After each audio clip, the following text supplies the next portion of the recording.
Hello friends, so this is part 2 of the 2025 garden layout video, and in this video I am going to actually draw out my garden.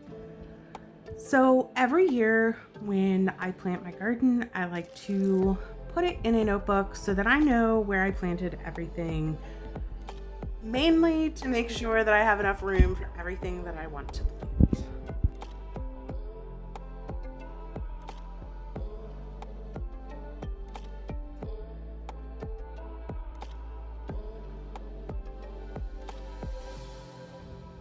When I'm first sketching the layout of my garden, I always make sure to do it in pencil, and then you'll see me in a little bit here go over it again in a Sharpie. And that's just to make sure that when I am looking through it, touching the pages, that it doesn't eventually go away. And that's mainly because I want to be able to look back on this at the end of 2025, beginning of 2026, so that I can see how my garden layout was, what worked, what didn't work, all of that fun stuff.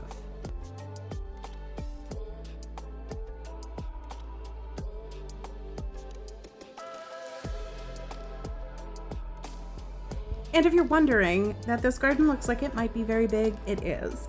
Our garden is 48 feet by 48 feet. And that to me is a very big garden, considering last year our garden was 12 by 12 feet. So we really decided this year we were going to quadruple our garden because we had a lot of success in our first year here, and we want to make sure that we continue to have good success.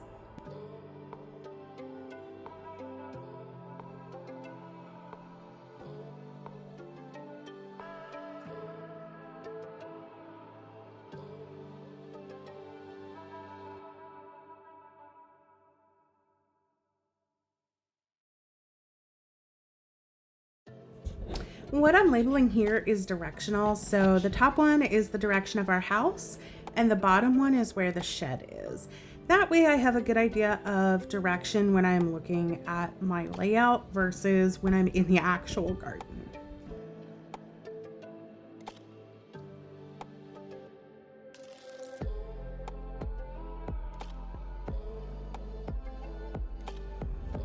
On the edges here, I'm going to do what I did last year, and I'm going to plant a bunch of pollinated flowers. So these are going to be flowers like sunflowers, marigolds, all sorts of flowers. I decided this year that I wanted to plant a lot more flowers that I could eventually cut and put in the house, as well as some that were more of a pest deterrent, like the marigolds. So they're going to go on the outside of the garden, and then I'll have a section inside the garden that is also fun plants that I can cut and bring the flowers inside.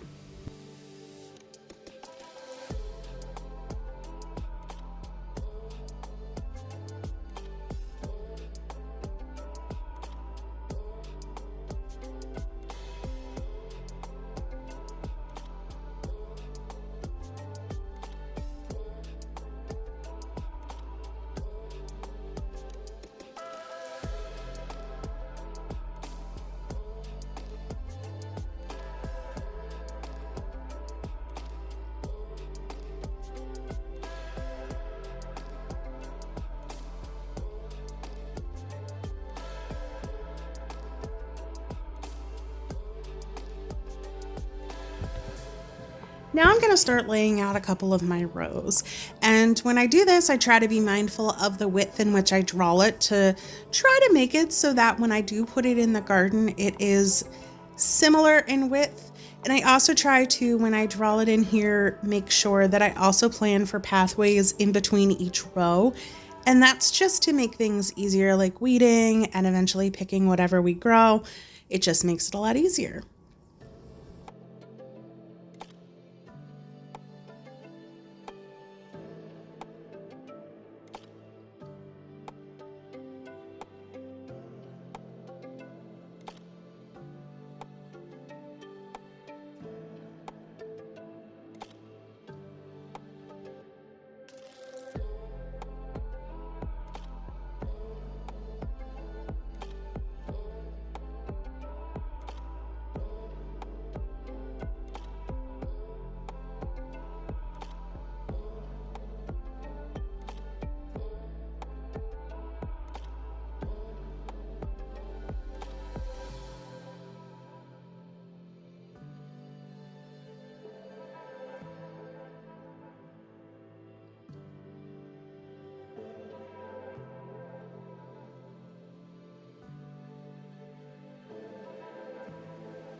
One of the other reasons I like doing it in pencil first before I trace over it with Sharpie is because, as you just saw, I like to erase things because I make mistakes. So for me, it's really nice to be able to draw those lines in, and then if I look at it and think, oh, that's not exactly what I want, I can erase it before I draw over it with the Sharpie.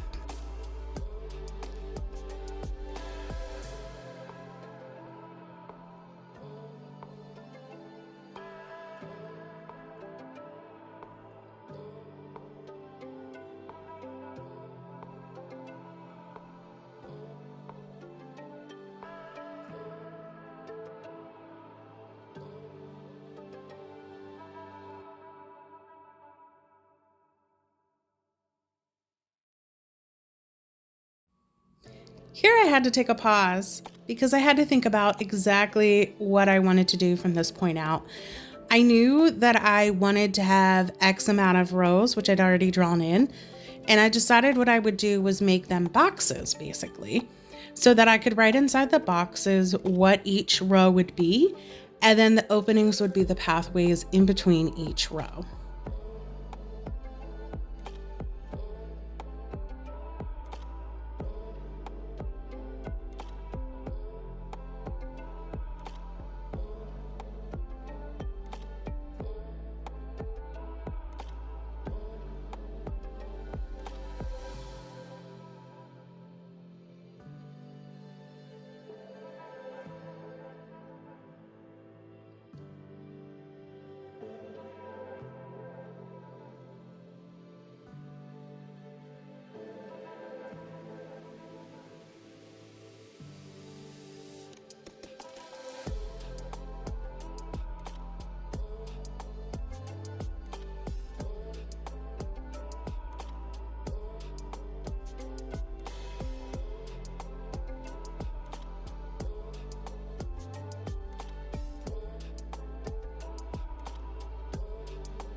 Here's where I start mapping out exactly where I want to plant each thing.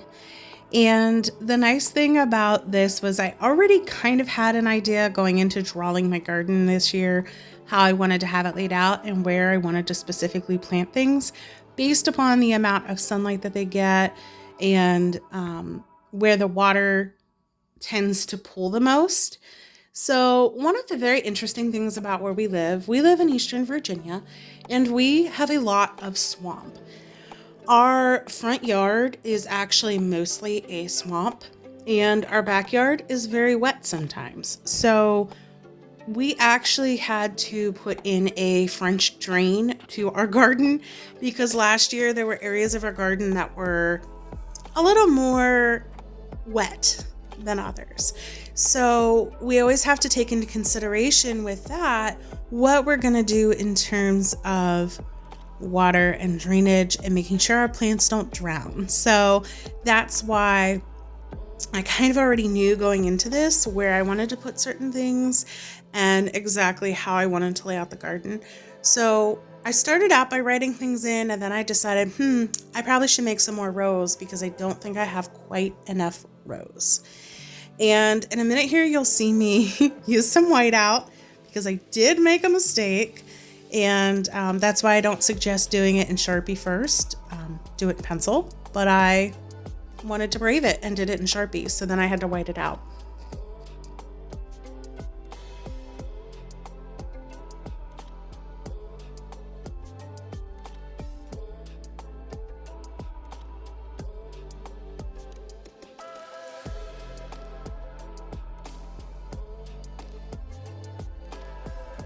And yes, when it comes to whiteout and these correction tape things, I am always on the struggle bus. As you saw, I'm left-handed, so they make the correction tape for people that are right-handed.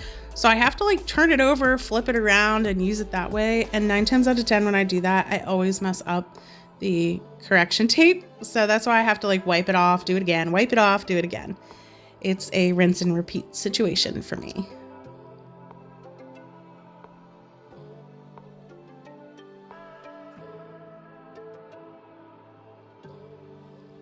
So I took a little bit of a pause there to kind of regroup and rethink. I was thinking about how I have that huge pathway from where the garden gate is, and I know that I want to put something there. You will see what I'm going to put there in a couple minutes. But I decided I wanted to get out some of my flowers as well to figure out where exactly I'm going to plant them, as well as where I was going to put some of my herbs that are going to go in my garden as well.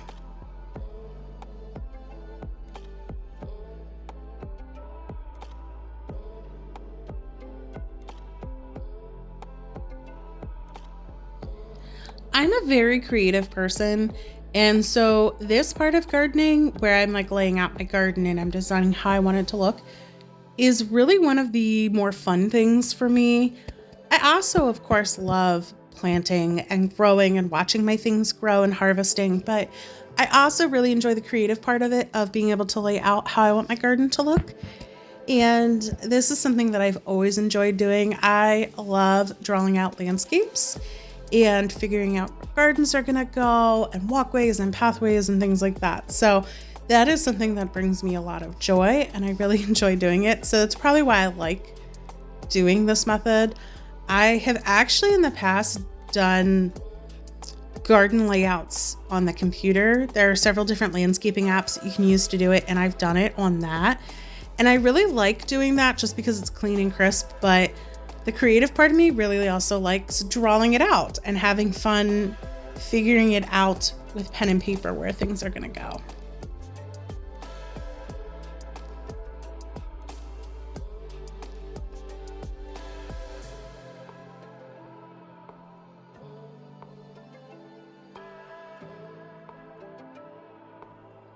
So a lot of what I'm holding right now are the herbs that I'm planning on planting.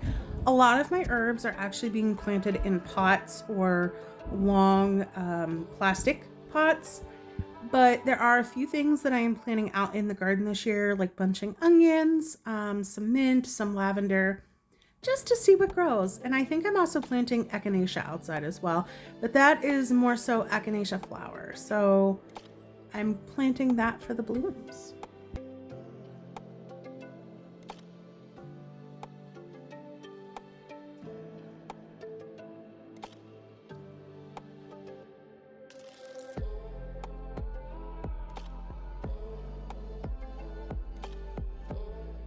One of the things that I didn't do this year when planning out my garden was I was not as careful about plants that are annuals versus perennials when I was laying out my garden. So I do already know that some of the plants that I have, like the daisies and I think the Felix, are both perennials, and I think I have one other perennial. And I did not exactly map that out correctly. So I already know I'm gonna have to make a couple changes in my garden layout just because I put those flowers in places where I may not want to put perennial flowers. So those perennial flowers are actually going to end up going on the edges of the garden. And then I may move some of the rows of sunflowers into actual rows this year instead of doing them on the perimeter.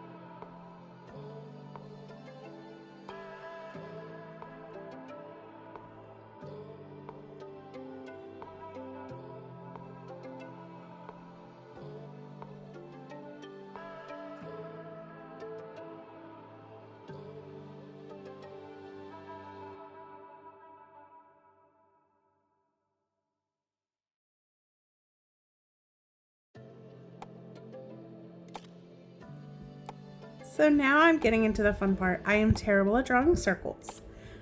But these circles are actually going to be where my potato slips go. So we were originally planning on just planting potatoes in the ground. And then we figured out we have a bit of a vole problem and groundhogs as well. So we decided what we're going to do this year is put all of our potatoes and sweet potatoes in 5-gallon buckets. And that's where they're going to end up going. So they're going to be, I think, 8 total. There may only be 6. I can't quite remember. But we're going to have sweet potatoes and regular potatoes.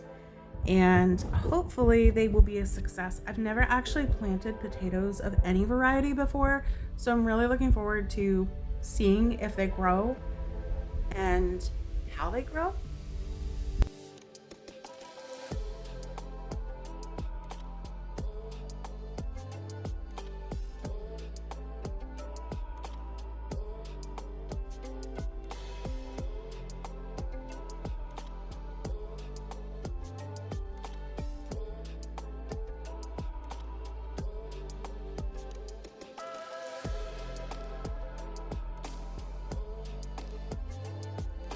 Here you'll see that I'm writing in tomatoes, and this is probably single-handedly the most exciting thing that I plant. I love tomatoes. My family loves tomatoes. We love sauce. We love a crazy salad. We love anything with tomatoes. So we are growing a ton of Roma tomatoes to make sauce. We are an Italian family, so we love making homemade pasta sauce and keeping it on our shelves. So hopefully we have good luck again with tomatoes. We had a really good tomato season last year, but unfortunately I did not have the best method of growing them and tried to grow them in pots that were compostable, and they did not compost. So we ended up losing, I'd say probably about 2/3 of our tomato plants last year. And we got enough tomatoes for 1 jar of sauce, which was great, but we would love to have more. So we are planting about 100 tomato plants this year of Roma tomato plants. And then we're planting about 50 super beef stock tomatoes so that we can use them to cut. Also gonna plant some eggplant this year. I have never planted eggplant before, but we are an eggplant loving family. So we're looking forward to that as well. I'm also going to try to do Brussels sprouts, which I don't know. We may be a little too warm climated to successfully grow Brussels sprouts, but I'm planting them in the next week or so because our last frost should hopefully be next week if the weather is right. And hopefully we will be able to grow that.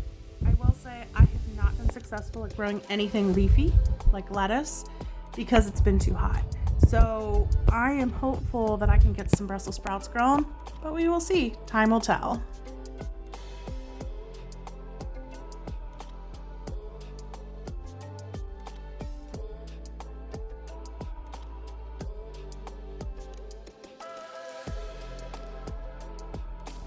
One of the other things that I'm super excited to try growing is sweet corn. I have also never grown corn, but my husband's family has, and they only live about 10 minutes from us, and they have had tons of success with corn. So I am hoping that I can successfully grow corn. The back of the package says you have to have at least 4 rows of sweet corn. So I had to draw in an extra row that I didn't originally have because I need 4 rows.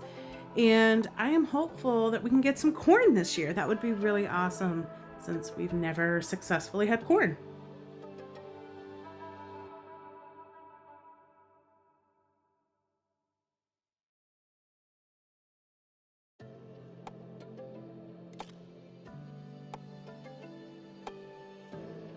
Here I'm just making some notes about where I want to put some other things. And as I said earlier, some of this will change because I did not exactly consider where my perennials would go versus my annual flowers. So some places I wrote that there'd be sunflowers, and they're not going to be sunflowers anymore.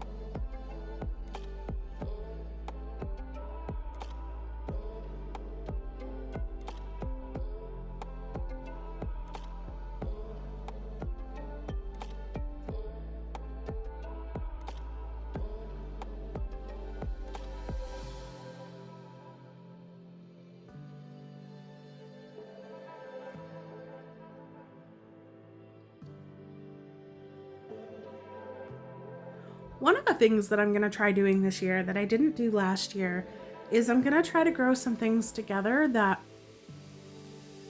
I didn't think to grow together. So for example, my carrots and radishes are going to be in the same row, but they have different days in which it takes for them to turn into their respective vegetables. So my radishes only have like a 28 to 31 day turnaround from the time they sprout to the time they turn into a radish.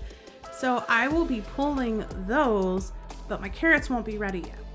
So hopefully what happens with that is the radishes grow, I pull the radishes, and then the carrots grow and I can pull the carrots. And I can kind of alternate planting them based on what I've pulled when, and they hopefully will not get in each other's way. So it'll be an experiment with the two of them just to see if it works, but from everything I've read, it should.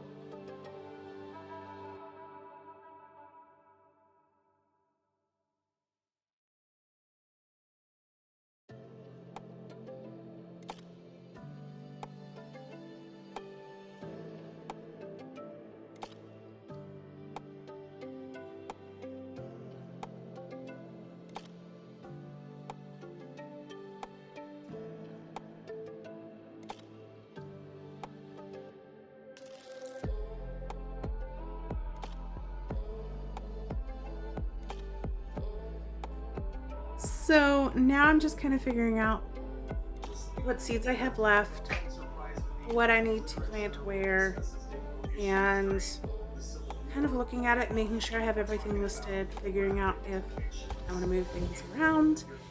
Obviously, when I did this, I was not exactly thinking, like I said, about annuals versus perennials. But for the most part, I think this is the layout I'm going with. I really like it on paper. I'm hoping I like it just as much in person.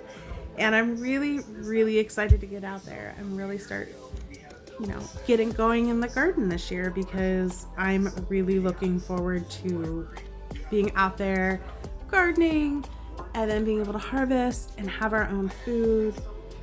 It's gonna be fun. So now that I have this kind of figured out, this is going to be my 2025 garden layout. So my house is over here. We have a white shed here, and then our animals' little shelter is over here. So there's one gate entry that faces the house. There are going to be 3 rows here. One is bunching onions, one is Tokyo long white onions, and then one is garzanias, which are flowers. Down here are going to be 4 rows of sweet corn. I have never grown corn before. I don't know if it will actually grow, but we're going to try it. Here are going to be 4 containers. 2 are going to have regular potatoes in them. I haven't decided what kind. I'm thinking russets. And 2 are going to have sweet potatoes. The reason we're not planting them into the ground is because we have groundhogs and voles and moles and all sorts of critters that like to dig. So I'd prefer them to, if they're gonna dig for something, to do it in the ground and not in a container. So I've found to do better in the containers. We'll see. And then turn it this way. So these 4 rows, 8 rows are going to have mostly flowers in them, with the exception of lavender and chamomile are going to be here. The rest are going to be flowers. So I'm going to have echinaceas, 2 rows of cosmos, 2 rows of zinnias, a row of snapdragons. This is going to be that dill Ducat, which I'm not exactly sure what that is. The lavender and chamomile is going to be there, the phyllox, and then the daisies. So the echinacea and the daisies are actually perennials, so once they're planted, they will come back. And the reason that I want them in this garden is because we want the pollinators to help with the pollination of the vegetables that we grow. On this side, my remote was rocking, is going to be most of the vegetables, all of the vegetables really. So carrots and radishes get planted together, cucumbers, I'm gonna have 2 rows of Roma tomatoes. I'm sorry, 3 rows of Roma tomatoes. We like our Roma tomatoes. A row of super beef stock tomatoes, a row of eggplants, a row of peppers, a row of Brussels sprouts, peas, green beans, garden beans, green beans. I'm gonna have 2 rows of those. And then my zucchini and squash are gonna share a row. And the reason that I share a row with that is because typically they do fine growing together. If I have to, I will divide the row in half and do half a row of zucchini and half a row of squash. And when I divide a row like that, I will actually create a divide in the row. Usually it's some sort of natural barrier, but sometimes I do actually put like a little piece of fencing there to kind of discourage the crossing of them. But I grew zucchini and squash together last year because they're both squashes. They did fine. And then I have on the edges on this side are going to be all sunflowers. So I need to figure out if I want, oh, I do want to plant on these outside edges. I just don't know what I want to plant yet. So I have options. I just don't know what I want to plant yet. I kind of want to try watermelon again. So I think this one's probably going to be watermelon. I'm gonna go ahead and write that in. And I would love to try to grow pumpkin again. It just didn't grow well last year, so I don't know if it was a me problem or if it's just not something that grows well here. So I think what I might do is maybe this one is pumpkin. And then this might just be leftover pumpkin watermelon. I will say whatever I grow on this side has the most shade. So whatever grows over here has to be okay with shade. Everything that I have planted, that I've marked to plant in these areas is sun loving. So the majority of our garden does get sun. It's just this one edge from like where these rows end over that is complete shade. So whatever I plant on this side, I've got to be careful to be mindful about the shade. But otherwise, I think that's going to be my garden layout for the year. It could very well be that I get out there and change my mind completely. But we'll see. We will see if I stick to this plan. I'm hopeful because I really like this layout. And then I like the fact that I have pathways. So any of the space that isn't marked with a plant is a pathway. And I really like having open, bigger pathways. It just makes it easier to walk and be in the garden and stuff. So, well, friends, that is 2025 Gardens layout. If you are interested in seeing more, make sure you subscribe and we will see if we stick with this layout.